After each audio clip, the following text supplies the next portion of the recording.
To się może wydarzyć. Szansa jest zawsze, tak to jest waga ciężka. Musi być pewny siebie. Er hat keine Chance. Dojrzał, wie po co wychodzi do ringu. Walka o lepszą przyszłość.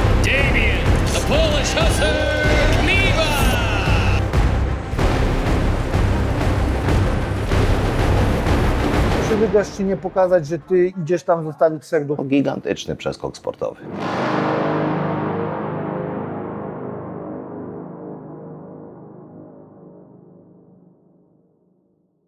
I znowu Polak zawalczy o mistrzostwo świata w boksie zawodowym. Ale czy Damian Knyba będzie pierwszym, który wygra tytuł w królewskiej kategorii wagowej? Zobaczymy.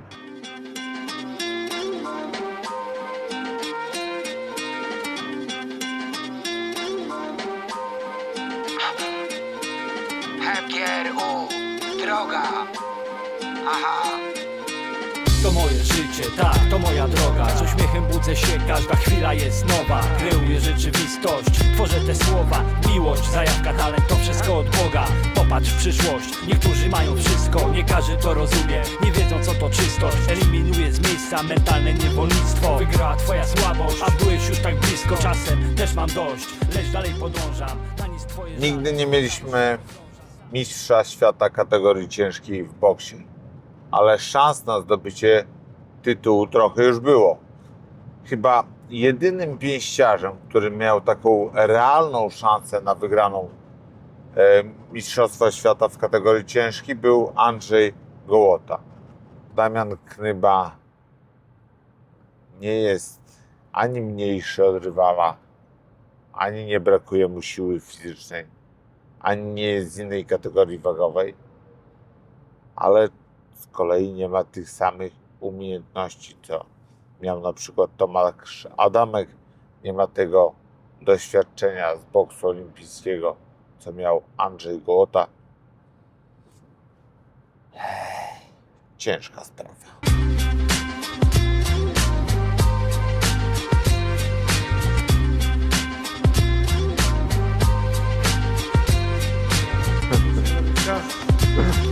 Wszystko mam.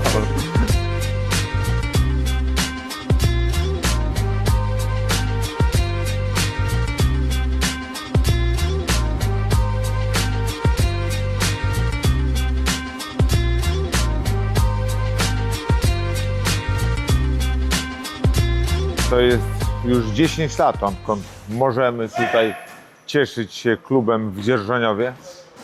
I przez te 10 lat doczekaliśmy się 3 mistrzowskich pojedynków. A więc co? Do 3 razy sztuka.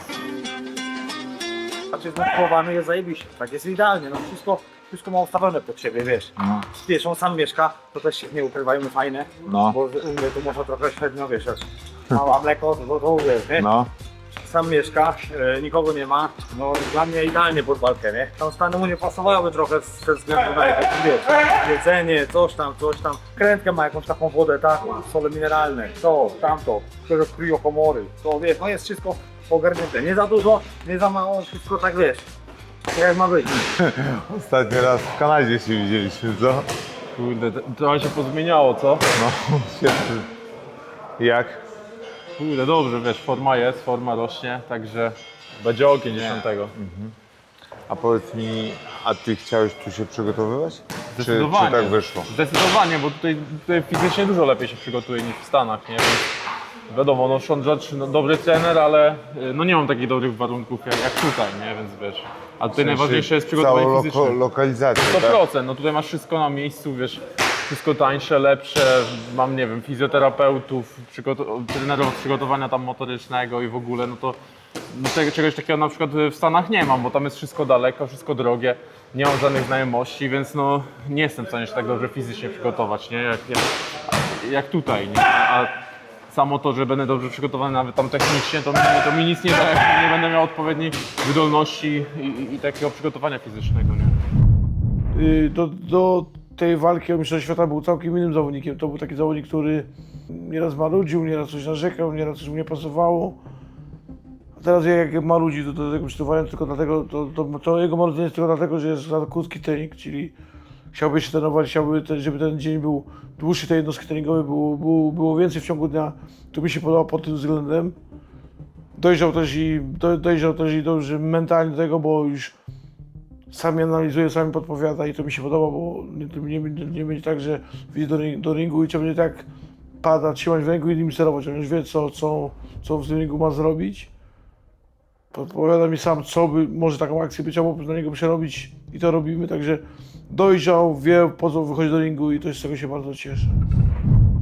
Knyba przeniósł przygotowania ze Stanów Zjednoczonych, gdzie jest jednak ten rynek na boks, przeniósł przygotowania do Polski, być może ze względu na to, że strefa czasowa jest taka, ale też on mówił, że ze względu na to, że tu się lepiej czuje. Ma fizjoterapeutę, że w Stanach jest takim po prostu piątym kołem uwozu, natomiast tutaj wszyscy się nim opiekują i on czuje to wsparcie teamu. Czy ty uważasz, że to dobrze, czy źle? No to jest najważniejsze. No wiadomo, że tak, dobrze, że przyjechał tutaj, jeżeli ma takie same warunki, a może jeszcze nawet lepsze. Też psychicznie może być bardziej taki nastawiony lepiej, jeżeli jest tym brany jako ten pierwszy, tak? A nie gdzieś tam czeka na masaż jako czwarty, czy na trzeci, czy jak jesteś trochę faworyzowany, to też masz trochę ten wiatr w plecy, bym powiedział. Ma tutaj swoją drużynę, wszyscy skoncentrowani są na nim, trener, czy nawet ci dookoła ludzie. No i to na pewno pomaga. Mamy salę do dyspozycji 24 godziny na dobę.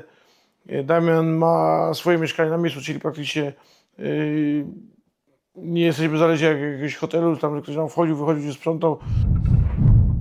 Bardzo różni się to, co ci pokazuje Piotrek od tego Szona? Szczerze, nie aż tak, nie? No, tam więcej elementów może Sean różnych pokazywał, na inne rzeczy stawiał nacisk, ale myślę, że nie. Chociaż tutaj Piotrek Wilczewski duży nacisk właśnie na takie przygotowanie fizyczne kładzie i na taki prosty europejski boks i myślę, że to tutaj zda egzamin na taką walkę z Kabajelem, nie? Więc myślę, że spoko. Widziałem cię w Kanadzie. Stary, siedzisz w Stanach Zjednoczonych, w Dzierżoniowie, które jesteś tam, gdzie jest obóz treningowy, a masz czas w ogóle na jakąś przestrzeń prywatną, na życie prywatne, czy zero? Ciężko. Ja to akurat na bok akurat jakby położyłem i teraz skupiam się w 100% na boksie, nie? Więc... Czyli wszystko na jedną kartę. Tak jest. No.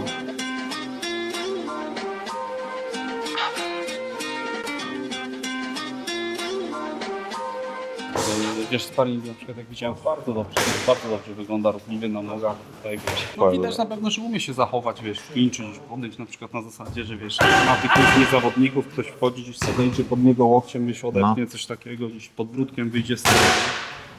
Nową rękę ma, taką skurwiającą. Że na pewno, wiesz, prawy prosty, taki długi by jeden dyszał. To było mocne jest, wiesz, z samej wagi nawet, waży pewnie ze 118 kg. No można powiedzieć, że takie na 10, 8 takie mamy, że jest wszystko dobrze. Trzeba jeszcze przygotować się dobrze kondycyjnie i też dobrze mentalnie, głowa musi też dobrze pracować, że kryzys może się pojawić. A on ma kondycję? Właśnie ma, nie? Wiesz, jak na przykład sparował w dzień sparing, to wiesz, 2 sparing partnerów, chyba przez 10 rund chodził na tych nogach, nie miał takich kryzysów, że wiesz, że stawał gdzieś. A Knyba, no taki naprawdę, marzenie każdego sportowca, żeby tak wyglądać, tak? Bo jest i wysoki i ma świetną lewą rękę, tylko czy to będzie dla jednego i dla drugiego sprawdzian. Ale jestem naprawdę pełen podziwu za styl, jakim on boksuje, ten chłopak. Naprawdę super lewa ręka, super i prawą bardzo celnie. No taki widać kompletny zawodnik, ale zobaczymy go, jak on na tym poziomie się musi sprawdzić, ale to każdy z nas musiał się sprawdzać. Swoje fazy trzeba przejść, to jest taka szkoła dla każdego. Bo jak mu dasz miejsce, mówię o Damiano, to on fajnie boksuje lewym prostym, bardzo z tego co słyszałem, dobrze celuje tą prawą ręką. Nie wiem jaka to jest siła. Dobrze, że wziął Knyba tą walkę? No pewnie, no to jest myślę, że taki promotorski majstersztyk, gdzie zawodnik tak naprawdę daleki od czołowych miejsc rankingu WBC dostaje konkretną propozycję finansową, nie ma co ukrywać. No, Damian Knyba myślę, że jest na tym etapie swojej kariery, że on nie może odrzucać walk o Mistrzostwo Świata za kilkaset tysięcy dolarów, bo po prostu myślę, że chłopak do tego momentu to funkcjonował na zasadzie zastanawiania się nad swoją przyszłością, zbierania pieniędzy na obozy przygotowawcze, myślenie o sparring partnerach, o kosztach tych sparring partnerów, a dzisiaj to jest jednak, myślę, że po prostu wypłata życia. Pieniądze kilkanaście razy na pewno większe od tych, które do tej pory otrzymał za największą swoją walkę, natomiast no, gigantyczny przeskok sportowy. On chyba z tego co pamiętam już z trenerem Wilczewskim już bardzo długo trenuje, więc chyba też mu nie potrzeba niczego innego. Ja wiem, że te wyjazdy z reguły, ja też mieszkałem w Stanach, to już się przyzwyczaiłem, ale te początki też były dla mnie inne. Z tego co pamiętam, tak samo mówił Czerkaszyn, że przygotowywali się z Usykiem i też, no też widać było, że to nie był Czerkaszyn, którego wiesz, próbował robić to co Usyk, a Usyk jest jeden. Czy każdy z zawodników ma jakiś potencjał w czymkolwiek i nie można próbować się dopasować, jak robimy inaczej. Ja też po czasie, dzisiaj mam 36 lat, całkiem inaczej trenuję niż trenowałem mając 20. Poznajesz swój organizm na przestrzeni czasu, prawda? Czasami te 2-3 dni odpoczynku da ci dużo więcej niż jakbyś miał się zajechać, prawda? Ty wierzysz, że wygrasz ten pojedynek? Nie wziąłeś, 100%. nie wziąłeś tego Za kasy tylko. nie. Tym bardziej pieniądze nie są nie wiadomo też jak duże, bo ta walka no, ogólnie była warta na pewno dużo więcej, dlatego też udało nam się tą walkę dostać, bo gdyby były większe pieniądze na stole, no to Joka albo Dubois by wziął tą walkę pewnie, nie? A jako, że nie były aż takie duże, no to udało nam się dostać tą walkę. Nyba jest naprawdę mocny chłopak. Nie wiem na jakim poziomie był ten jego przeciwnik, przeciwnicy, których widziałem, którymi on boksował i to jest też duży znak zapytania. Ale to można nadrobić sparingami, bo z tego co słyszałem, to robił też sparingi z innymi dobrymi, świetnymi zawodnikami, też nieźle na tych sparingach wygląda, tylko sparing to nie jest walka, tak? Ale to jest taki, myślę, że dobre przygotowanie. No, dla mnie naprawdę fajny chłopak, super lewa ręka. Ja mogę z tą posparować. To wskoczy do Kabajela wtedy.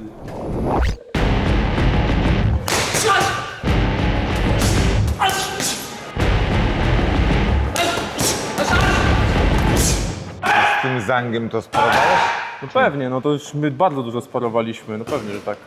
I co, jak go oceniasz w ogóle? On zawsze tak gaz fizycznie jak zgasł z Kabajelem? No on nie ma aż takiej wydolności, nie? Więc przede wszystkim myślę, że no tak, no kondycyjnie zdech to jest raz, a dwa, że dużo ciosów na dół dostał i to też trzeba mu odcięło wydolność, nie? Jednak, więc myślę, że przede wszystkim to. Rozmawiałem z trenerem Piotrem Wilczewskim przy okazji gali w Poroninie. Twierdzi, że mają swój plan, że mają bardzo ciekawych sparring partnerów, że to będzie trochę inny Damian Knyba. A oprócz Zanga miałeś tam jakiś taki stopu sparring partnerów? Krygowicz. Byłeś u Krygowicza? Tak, Krygowicza byłem, u Heleniusa, no byłem u Usyka, ale to akurat nie było w Europie, ale u Usyka Ale byłem. byłeś u Usyka, tak? Tak. Co tam jeszcze? No to już, Było już wiesz jak ten top wygląda, nie? Jeśli Zdecydowanie. chodzi o sparingi, Zdecydowanie. Więc ja mniej więcej wiem na jakim poziomie jestem, ale to walka też mi dużo powie, wiadomo, sparring to też nie walka.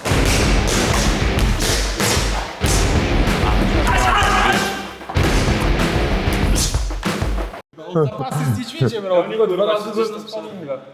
U tego Mahmudawa?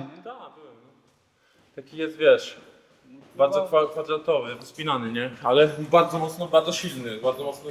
No ale on pewnie jak bije, to w chuj przestrzela. Tak. Z linii nie prosto, jak umiesz tą zmienić, bardzo łatwo to wiem. No z nim najgorsza walka taka w budce telefonicznej, kurwa. O, no przejebane. Ale ja wiem, jak ja byłem niepokonany, jeszcze nie sprawdzony, więc mi się wydawało. Ale właśnie w trakcie walki, kiedy są te momenty, gdzie możesz przechylić walkę na swoją stronę, ale ci się nie uda, bo ktoś ma styl jaki ma, no to będzie ciężko, nie? Dla mnie będzie bardzo ciężko tą walkę w ogóle wyjść poza parę rund. Nie będę ukrywał, że tak jeszcze rok czasu albo pół roku jeszcze by tak fajnie by było, żeby mieć, żeby właśnie nad niektórymi rzeczami popracować, żeby tam z Damianem dowiedzieć się właśnie, co najlepiej jemu idzie, wiesz, dopiero zmienił właśnie jakby tryb przygotowany, można powiedzieć, próbował właśnie w Stanach, próbował w Polsce i tak właśnie, tak byliście tak w środku właśnie znajdzienia takiego najlepszego systemu dla niego. Przysięgam ci, że to jest jedna z takich walk, której w ogóle nie chciałem z tobą rozmawiać, bo wolę, żeby to po walce powiedzieć.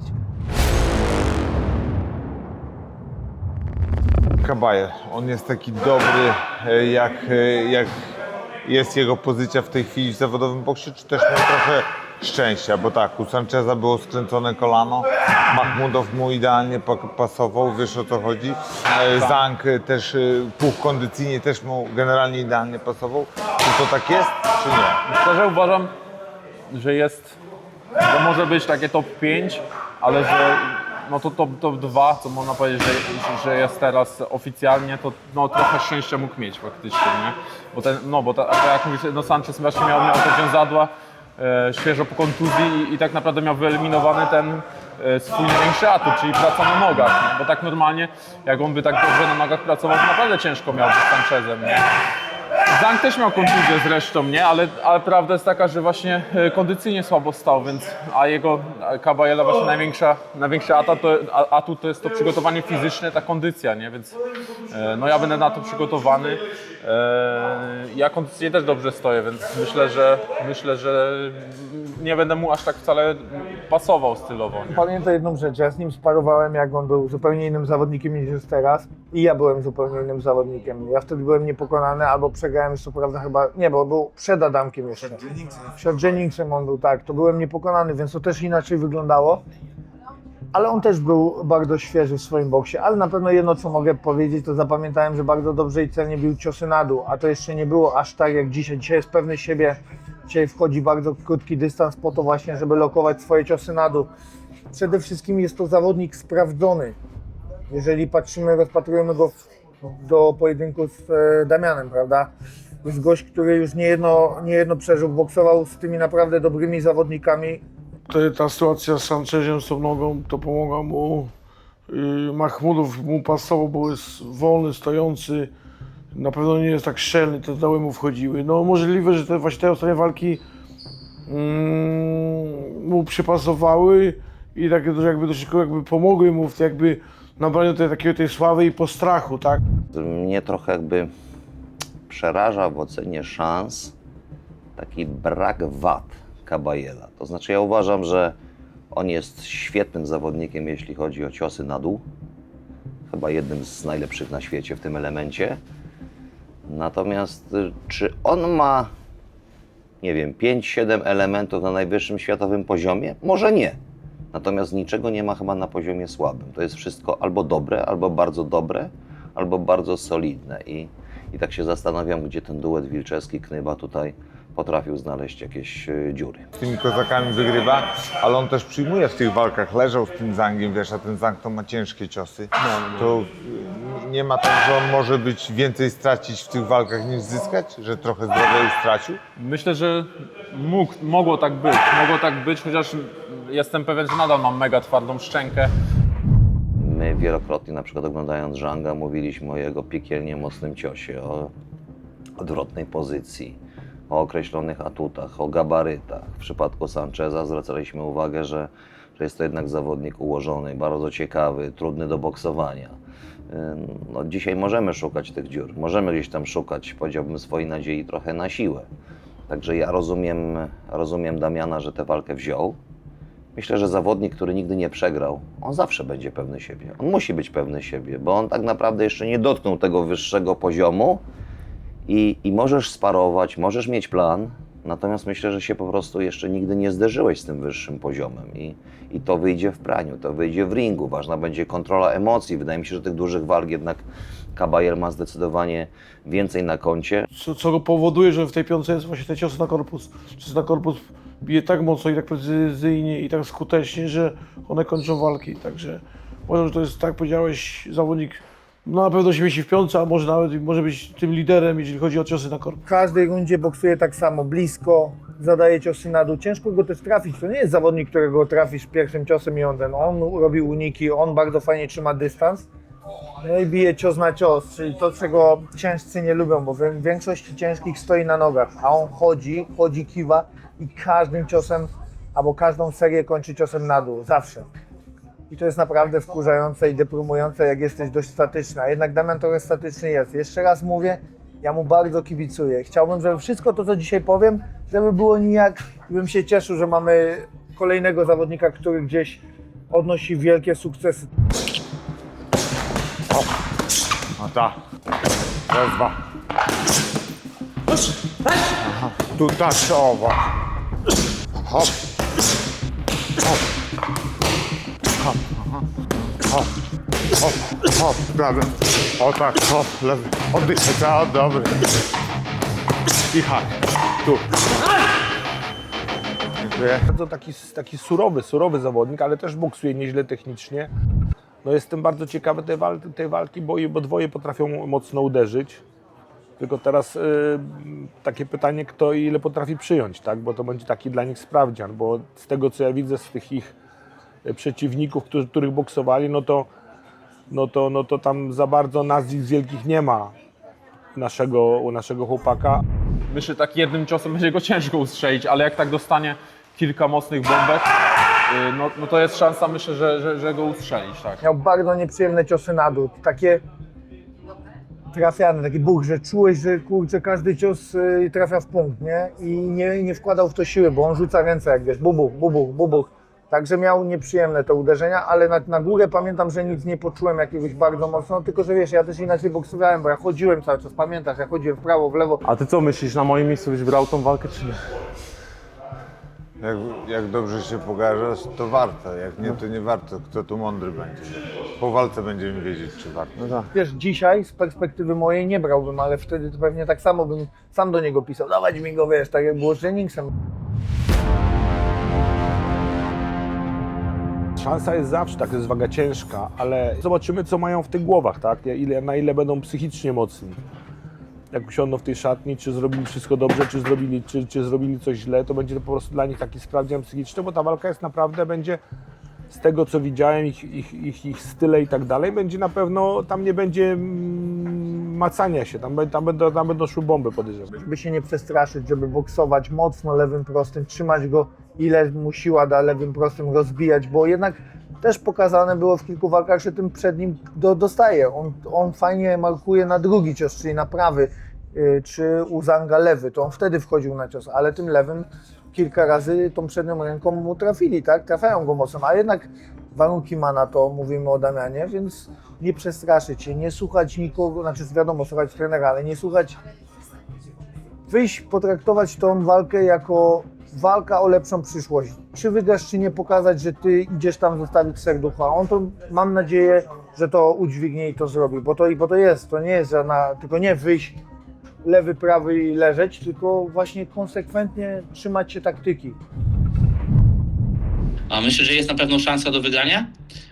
Damian jest w dobrych sparingach i ma wszystko teraz, żeby się przygotować na 100% i myślę, że pokaże najlepszą wersję siebie, który dużo nie wiedzieli. Też tylko możesz pokazać z siebie tyle, jak zawodnik pozwoli. Czasami jak Damian walczy i zawodnik nie chce wygrać, tylko chce pod nim przetrwać, to też te walki inaczej wyglądają. Ty jaki masz plan na te ciosy na dół? Mam, ale też nie chcę swojego game planu za dużo zdradzać, więc zobaczycie wszystko 10 stycznia. Nie możemy zdradzać, co będziemy robić w ringu, bo jak sądzę też, że będą oglądać, że będą słuchać. Zajebiście. Ja już to podkreślam, kurwa, nie, 4., 5. raz, że zajebiste jest też to, że on sam, najważniejsze, widzi swoją wygraną szansę, że wierzy w to.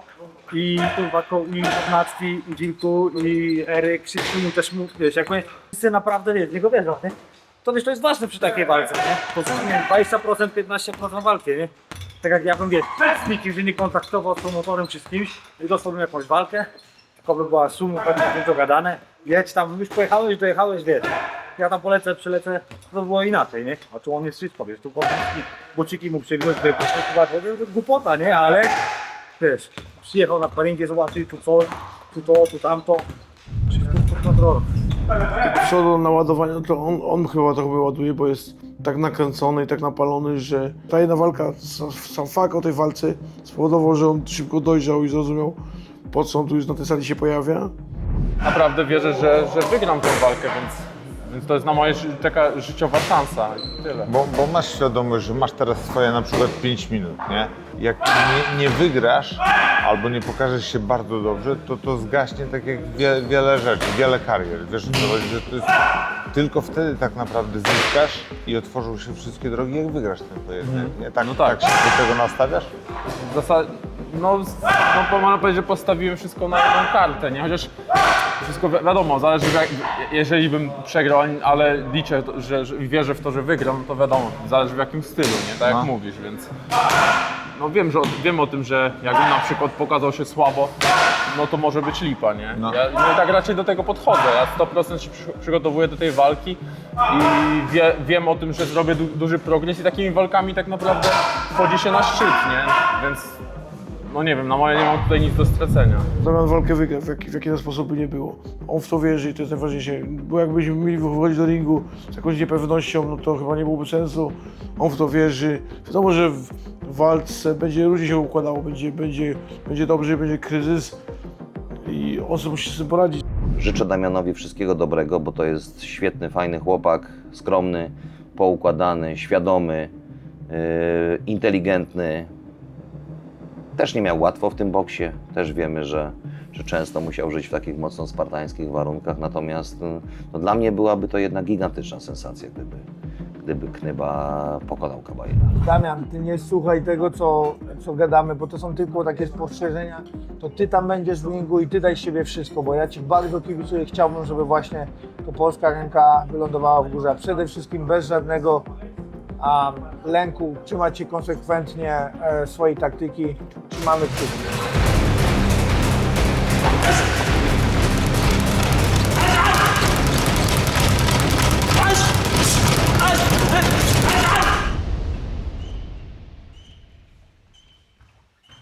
A jedno jest pewne, dopóki Damian nie wyjdzie w Oberhausen do ringu, nie możemy wykluczyć żadnej ewentualności, nawet jeśli jedna będzie, powiedzmy, bardziej prawdopodobna. Gdy nie masz perspektyw, to jedyna rzecz. Ruszaj do przodu, obierz drogi cel. Zapamiętaj